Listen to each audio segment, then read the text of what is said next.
At our family anniversary dinner, my dad leaned in, napkin still in his hand. "Tell me the $200,000 I gave you, what did you do with it?" The room froze. Forks hung midair. My mother's smile cracked, and my brother's face drained of color. My pulse hammered, but I didn't flinch. "What money?" I asked, keeping my voice calm. The chandelier buzzed overhead, the only sound between us. I looked at them, one guilty, one terrified. I reached for my phone, opened a folder, and slid it across the table. My dad's eyes widened. He wasn't expecting to see that. The night before the dinner, I was still in my Seattle apartment, surrounded by fabric samples and half-finished marketing briefs. My life there was simple, predictable, quiet in the best way. I built it from nothing, my own apartment, my own career, no favors, no handouts.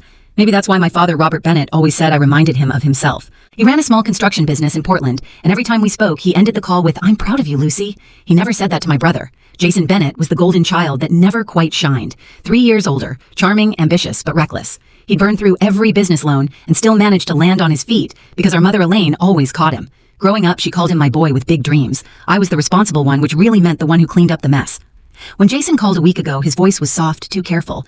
"Hey, Dad's not feeling great. We might cancel the anniversary dinner." "Cancel?" I asked. "He just emailed me about ordering wine for it." Jason hesitated. "He's been tired.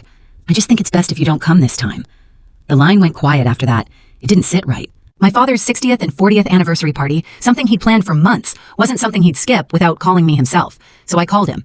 He answered on the second ring, his voice full of life. "Lucy, you're still coming, right? Wait till you see the setup your mother's done." That's when I knew Jason was lying. On the flight home, I tried to reason with myself. Maybe he wanted attention. Maybe he felt left out. Maybe Mom didn't want tension between us. But deep down, there was something heavier. A sense that this dinner wasn't about celebration. It was about control.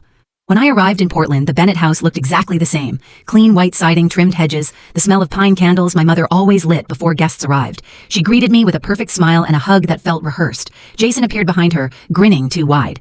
"Lucy," he said, "you made it." I smiled back, but something in his eyes flickered, nervous, watchful. And for the first time in years, I felt like a guest in my own family's home. The next morning, I woke to the smell of bacon and the faint sound of my mother humming in the kitchen. The house was spotless, almost unnervingly so. Every photo frame gleamed, every candle perfectly aligned. It wasn't hospitality, it was performance. At breakfast, Dad was cheerful, talking about the new deck he was building for a client. He looked healthy, strong, nothing like the sick version Jason had described. Across from him, Jason barely touched his food. He scrolled through his phone, pretending not to notice me watching. When Dad left to take a call, Mom leaned in. "Lucy, let's not bring up work or money tonight, okay? Your brother's been under stress." "Stress?" I asked. "From what?" She hesitated just long enough for the lie to show. "You know, Jason, he's just trying to figure things out. Don't make tonight tense." That's when I noticed her hands, her nails usually perfect, were chipped. It wasn't stress, it was worry. Later that afternoon, while setting the table for the dinner, I heard Jason in the next room on the phone. His voice was low but sharp. "No, I told you I'll pay it next week. I have it handled. Don't call me again." He hung up the moment he saw me standing there. "What's that about?" I asked. "Business," he said too quickly, stuffing his phone into his pocket. "You wouldn't understand." Maybe he was right. I didn't understand how someone could lie so easily. When he left the room, I noticed a thin stack of envelopes on the counter, payment receipts neatly folded. One of them addressed to an investment firm I recognized. My stomach knotted. That firm handled my father's accounts, not Jason's. That evening, as guests began to arrive, I slipped away to my old room upstairs. The light from the hallway hit the screen of my phone where an email alert waited. It was from my bank transfer confirmation, $200, $1,000 completed. I stared at the number. My name was on it. My heart pounded so loud I barely heard my father calling from downstairs. I refreshed the page. The money came from a joint account, a name I hadn't seen in years. Jason Bennett. My hands went cold. I didn't know how yet, but I knew why he'd lied about that dinner, and I knew the truth would come out at the table. I barely slept that night. The glow of my phone screen painted the walls while I scrolled through every transaction, every confirmation email. The pattern was clear, small test payments, first, then one enormous transfer, all under my name. The signature was digital, but the access came from someone inside my family. At sunrise, I went downstairs. Mom was making coffee, humming again, like nothing was wrong. I placed my phone on the counter. "Mom, did you know about this?" I asked quietly. She looked up confused, or pretending to be. "Know about what, honey?" I turned the screen toward her. The $200, $1,000 transaction glowed between us. Her face tightened, then softened. "Lucy, please." Jason was in trouble. It was supposed to be temporary. He said he'd put it back before anyone noticed. My stomach dropped. Before who noticed, Dad or me? She sighed, glancing toward the hallway as if Dad might appear. "You've always been so independent. You wouldn't miss it. Your brother needed help." That sentence landed harder than any slap could have. You wouldn't miss it. I picked up my phone and walked out before she could say another word. I drove to meet Aunt Marjorie, the only person in this family who never played favorites. Her diner smelled like burnt toast and coffee, comforting in its honesty. Marjorie didn't even look surprised when I told her. "I figured as much," she said, sliding a folder across the table. "He came here last month bragging about some investment deal. Paid for lunch with $100 bills. I kept the receipts." Inside were payments, watches, hotel bookings, luxury purchases, all dated within the same week the money disappeared. I took photos of everything, sent them to Caroline Ross, Dad's lawyer, and an old friend from college. She called within minutes. Lucy, this isn't a misunderstanding. This is financial fraud. If your father thinks you took it, you need to clear your name fast. I'm not confronting him yet, I said. Not until they're both in the same room. Caroline paused. Then make sure you have proof ready. I smiled, a bitter kind of calm washing over me. I already do. That night, while Mom set the table and Jason poured wine, I sat at the far end, my phone resting beside my plate. The same folder I'd shown you in the beginning, that folder was ready. And so was I. The dinner began like every other family celebration. Too much wine, too many polite laughs, and just enough tension to choke on. The chandelier above the table cast soft gold light across a feast my mother had curated, like a magazine spread, roasted salmon lemon tart silverware so polished it reflected our faces back at us. Dad looked genuinely happy. His cheeks were pink, his laugh loud, his eyes soft when they landed on me. Lucy, he said, pouring me a glass. I still can't believe you flew in just for this. I smiled, forcing the words past the lump in my throat. Wouldn't miss it for the world. Jason sat across from me, tapping his thumb against the table, his smile too wide, too bright. Every so often he'd glance at Mom and she'd give him a small nod as if keeping time in some unspoken rhythm of secrets. For an hour it almost felt normal. Stories about Dad's business, Marjorie teasing him about his new gray hair. I almost let myself believe the worst was behind me. But the lie sat between us, heavy and waiting. Then Dad leaned forward, napkin still in his hand, voice calm but deliberate. Tell me, Lucy, he said, the $200,000 I gave you, what did you do with it? The laughter died midair. The room froze. Forks hovered. My heart slammed once against my ribs, then stopped. What, I whispered. He didn't blink. The $200,000. I transferred it months ago. Your brother said you were using it for something private, but now, I want to hear it from you. My mother's face went rigid. Jason's hand tightened around his wine glass. I swallowed, feeling heat crawl up my neck. What $200,000? Silence. The chandelier hummed overhead, the sound of its faint buzz suddenly deafening. Then Jason laughed too loud, too forced. Come on, Dad. Lucy's probably forgotten. She's got so much going on in Seattle. Dad's gaze cut to him. Forgotten? 200,000 isn't pocket change. Jason's smile faltered. I could feel every guest watching us pretending not to listen. Even Aunt Marjorie stopped mid-sip, her eyes narrowing. I never received that money, I said, finally steadying my voice. If you sent it, I didn't see a cent. Dad's brow furrowed. I have the confirmation, Lucy. Same account you used for the business fund. It was your name. I took a slow breath, forcing calm over the storm in my chest. Then maybe you should look closer at who else had access to it. Mom stiffened. Robert not here. He turned toward her, confused. Why not? If there's a problem, we can fix it. Jason set his fork down, the clink sharp in the silence. Dad, it's not a big deal. I can explain. Explain what I asked, cutting him off. My eyes locked on his. The transfer you made using my name or the hotel bills that came right after. He froze. Dad turned to me sharply. What are you talking about? I reached for my phone, unlocked it, and opened the folder. My hands were steady now. I slid the screen across the table toward him. Here. Every transaction. The same account, same timestamp, but authorized from Jason's IP address. Receipts, payments, even screenshots of his calls with the investment firm. Dad scrolled his face, draining of color. Jason, you did this.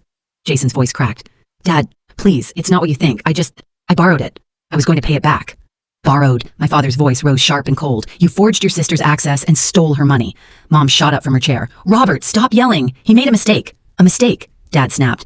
Elaine, you knew. She hesitated, tears in her eyes. He was drowning in debt. Robert, I thought if Lucy never found out, no one would get hurt. I laughed, the sound bitter. You thought I'd never find out. You signed my name. You let him take everything. Jason stood, hands trembling. I was desperate, Lucy. I didn't mean to ruin anything. Desperate enough to let Dad accuse me of theft. My voice broke. You sat there and watched me get humiliated for something you did. The guests were silent now. No more chatter, no clinking glasses. Just the sound of my father breathing slow and furious. He turned to my mother. You two planned this. Robert, please, she whispered. It was for our family. He slammed his hand against the table, the plates rattling. No, Elaine. Family doesn't lie. Family doesn't steal. Jason's voice shrank. Dad, don't do this. We can fix it. Dad took out his phone. You're right, we can. He dialed without hesitation. Yes, I need to report a theft. $200,000. My mother's scream was instant. Robert, stop. Don't do this to him. He didn't even look at her. He did this to himself. Jason sank back into his chair, his hands over his face. The lights flickered, the hum of the chandelier turning into a soft electric drone. I sat there quietly, my pulse steady. 30 minutes later, the police arrived. Their flashlights cut across the glass red and blue lights spinning through the window. The room looked smaller, almost colorless now. Jason didn't fight when they asked him to stand. Mom begged, sobbing, clutching his arm, but he wouldn't meet her eyes.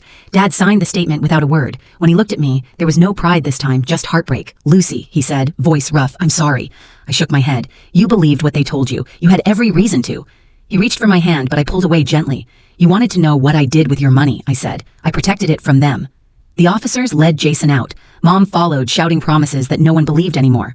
The door slammed behind them, leaving only silence and the faint echo of sirens fading into the night. Aunt Marjorie came over, placing a hand on my shoulder. "You did the right thing," she whispered. I looked down at the folder still open on the table, the screen dimming. Maybe I said softly, "But it doesn't feel like it." Dad sank into his chair, rubbing his temples. "I raised them both," he muttered. "How did we end up here?" I didn't answer. There was nothing left to say. Outside, the lights of the patrol car reflected off the window, the same cold shimmer that had once come from our chandelier. And in that moment, I realized something simple and final. Sometimes justice doesn't sound like victory. It just sounds like silence. The weeks after that dinner felt unreal, like walking through a house that still smelled like smoke after the fire's gone out. Portland was quiet. The headlines faded. The whispers around town did not. Jason's name came up in court documents then, in pitying conversations my mother could no longer control. Dad handled everything through Caroline Ross, his lawyer. The charges were clear: identity fraud, unauthorized transfer of funds. Jason avoided jail through a plea deal, but the restitution order was firm payback, every cent or lose everything he owned. Mom stood beside him at every hearing, her face hollow, her hair unkempt for the first time in my life. When it was over, Dad called me into his office at home. The desk that used to hold his blueprints was now covered in paperwork. "I've rewritten my will," he said quietly. "The company, the house, everything, it's yours. They'll get nothing." I wanted to argue, but the words wouldn't come. Maybe it wasn't revenge. Maybe it was his way of saying sorry. By the end of the month, Jason had sold his car, his watches, even the designer furniture Mom had bragged about for years. They moved to a rented duplex on the edge of town. I heard about it from Aunt Marjorie, not from them. When I left for Seattle again, Dad helped me load my bags into the car. The sky was gray, soft rain misting the driveway. He handed me an envelope. Inside was a single check, $800,000, the same amount he'd once meant for my future. "You deserve your clean start," he said. "Go build something you're proud of." As I drove north, the city lights of Portland disappeared in the rearview mirror. What replaced them wasn't peace, not yet just clarity. 6 months later, I stood in front of my boutique in downtown Seattle Harbor Line studio. The sign still smelled of fresh paint. Inside, sunlight spilled across racks of tailored jackets and silk scarves, each tag handwritten with my initials. The $800,000 my father gave me had turned into more than a business. It was a quiet reclamation of everything I'd lost. Dad visits sometimes, bringing coffee and that same proud half smile he used to give me when I was little. Aunt Marjorie says the store feels like closure. Maybe she's right. I haven't heard from Mom or Jason in months. Their restitution payments come in slowly, small, mechanical reminders of what greed costs. Sometimes when I close up at night, I think about that dinner table, the hum of the chandelier, the silence after truth hit.